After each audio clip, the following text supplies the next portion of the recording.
Assalamualaikum warahmatullahi wabarakatuh. Halo guys, kembali lagi bersama saya di Aditya AR Channel.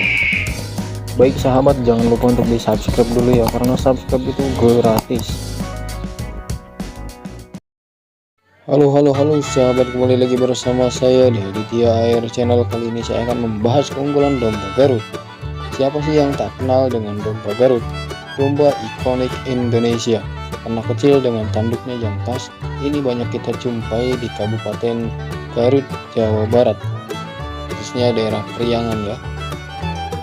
Domba Garut selain diambil dagingnya, kulit dan bulunya, domba Garut juga dijadikan sebagai komoditas unggul serta menjadi kebanggaan nasional. Sungguh luar biasa. Oke guys, ini dia asal-usul domba Garut. Domba Garut sendiri pada awalnya berasal dari gen domba Merino dan Kapstad ya, yang masuk ke wilayah Priangan, dibawa oleh pengusaha teh KF Kole yang menernakan domba itu pertama kali pada tahun 1864. Nah, tak berselang lama domba impor tersebut menyebar di kalangan penghobi domba, antara lain Bupati Garut Suryakarta Legawa pada tahun 1915 sampai 1929.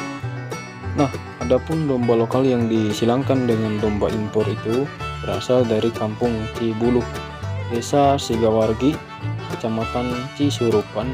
Dalam bahasa Latin, domba Garut disebut sebagai Ovis Aries. Ciri-ciri domba Garut. Mungkin beberapa orang masih bingung untuk membedakan domba Garut dengan domba lainnya. Nah sahabat, dapat kita lihat beberapa ciri-ciri domba Garut yang membedakan dengan domba lainnya. Berat badan domba jantan hidupan 60-80 kg. Untuk domba betina di 30-40 kg.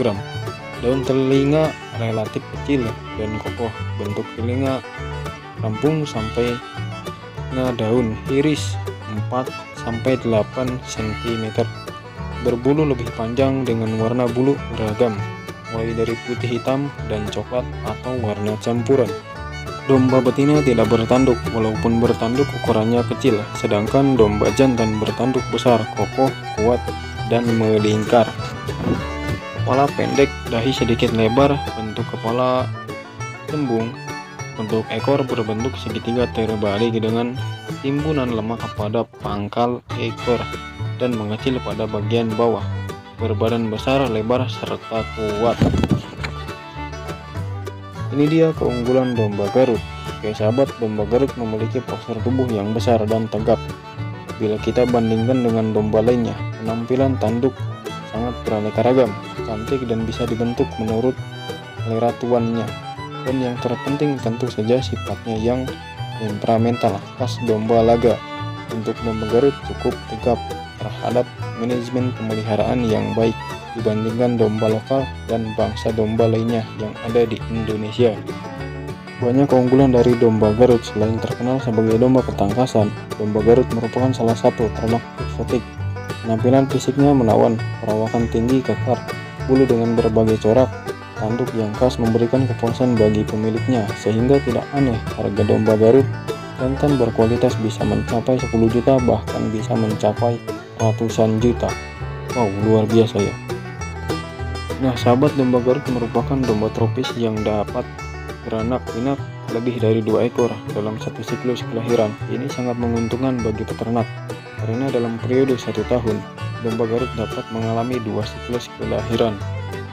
Nah, keunggulan lain dari domba Garut yaitu kualitas dagingnya. Ternyata memiliki nilai gizi yang cukup baik dibandingkan dengan daging kambing. Oke guys, selain itu kulit domba Garut termasuk salah satu kulit terbaik di dunia. Kualitasnya biasanya kulit domba Garut dijadikan bahan baku pembuatan jaket. Nah, untuk kotoran domba Garut memiliki manfaat yang sangat luar biasa untuk pertanian dengan cara digiling dan diproses fermentasi.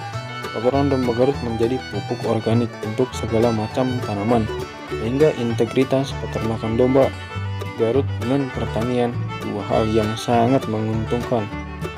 Simbiosis mutualisme. Nah, kalau tadi keunggulannya, sekarang ini adalah kelemahan. Ya seperti yang kita ketahui, mau makhluk hidup apapun ataupun robot pasti ada kelebihan dan kekurangan. Maka dari itu ini dia beberapa kelemahan dari domba Garut. 1. Kerangka tubuh yang kecil sehingga bobot anakannya pun kecil.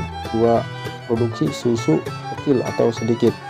3. Jika sulit dijual, kurang terawat atau sakit. Harga domba Garut nyaris sejajar dengan harga domba sayur, yaitu kisaran harga di 3 juta sampai 5 jutaan per ekornya. Baik guys, ini untuk tips budidaya domba Garut. Tahapan untuk berternak domba Garut. Tahapan persiapan.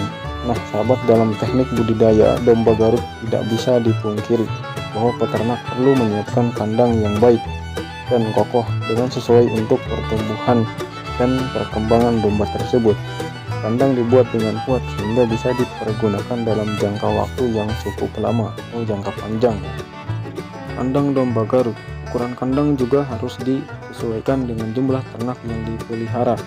Kandang juga harus bersih, mendapatkan sinar matahari pagi, dan mempunyai sirkulasi udara yang cukup.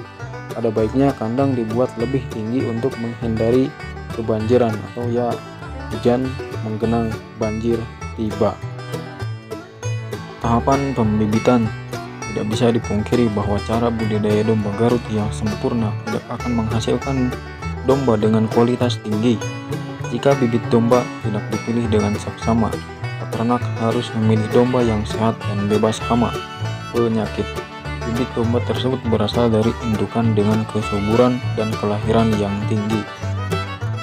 Selain itu, persentase karkas dan kecepatan pertumbuhan juga harus dipastikan baik. Oleh karena itu, pembibitan harus diperhatikan secara seksama, mulai dari pemilihan indukan, proses perkawinan, dan proses kelahiran. Tahapan pemeliharaan. Beberapa peternak memilih untuk melakukan pembesaran domba Garut saja karena tidak mau pusing dengan proses pembibitan yang rumit untuk mendapatkan bibit yang benar-benar unggul.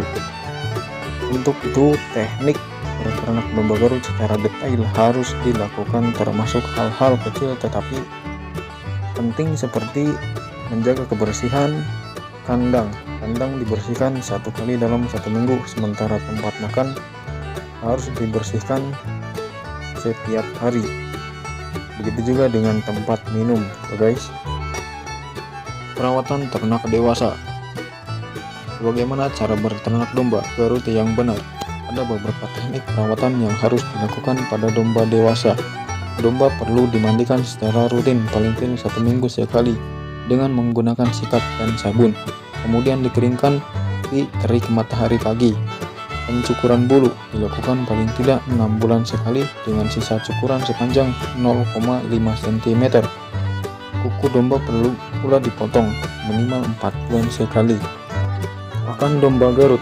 Nah sahabat, untuk pemberian pakan sesuai dengan kebutuhan domba perlu dilakukan secara seksama agar kebutuhan gizi termasuk vitamin, mineral, air, protein, lemak, dan karbohidrat terpenuhi dengan sempurna. Ada 4 golongan pakan domba, yakni rumput-rumputan, rumput gajah, rumput alam, dan sebagainya, kacang-kacangan, daun lemtoro, dan lain-lain. Oke sahabat, ini yang terakhir yaitu kombinasi pakan. Campuran pakan dari bahan-bahan tersebut harus disesuaikan dengan tingkat umur domba. Ternak dewasa sebaiknya diberikan pakan rumput dan daun dengan perbandingan 3:1. Sementara untuk indukan bunting memerlukan pakan rumput dan daun dengan perbandingan 3:2 ditambah 2-3 gelas konsentrat. Indukan menyusui perlu diberikan pakan dan daun dengan perbandingan 1:1 dengan tambahan konsentrat 2-3 gelas. Sementara itu anakan yang belum disapih diberikan pakan rumput dan daun 1:1. Dan anakan lepas disapih diberikan pakan rumput dan daun 3:2 ditambah 0,5 sampai 1 gelas konsentrat. Pengembangan penyediaan protein hewani yang berasal dari ternak daging perlu mendapatkan perhatian karena permintaan daging di dalam negeri sampai saat ini belum dapat dipenuhi. Peternakan domba sangat berpotensi untuk dikembangkan. Domba Garut sebagai selain salah satu termasuk daging domba di Indonesia masih sangat berpotensi untuk dikembangkan. Selain dagingnya yang dimanfaatkan, ketangkasan domba Garut dapat dijadikan sebagai daya tarik wisatawan sebagai salah satu kebanggaan nasional. Baik sahabat, itu tadi keunggulan dari domba Garut dan juga tahapan persiapan pemeliharaan untuk domba Garut. Jika teman-teman suka video ini, silakan untuk di like, subscribe, komen, dan juga di share. Sekian, terima kasih.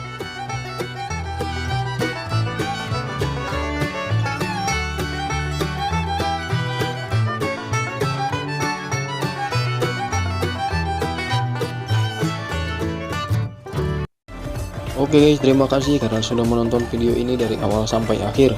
Bagi teman-teman yang belum subscribe, bisa untuk di subscribe dulu, supaya nanti kalau ada video terupdate terbaru teman-teman bisa tahu. Kurang lebihnya mohon maaf kalau ada salah-salah kata karena masih tahap belajar. Sekian, terima kasih. Wassalamualaikum warahmatullahi wabarakatuh.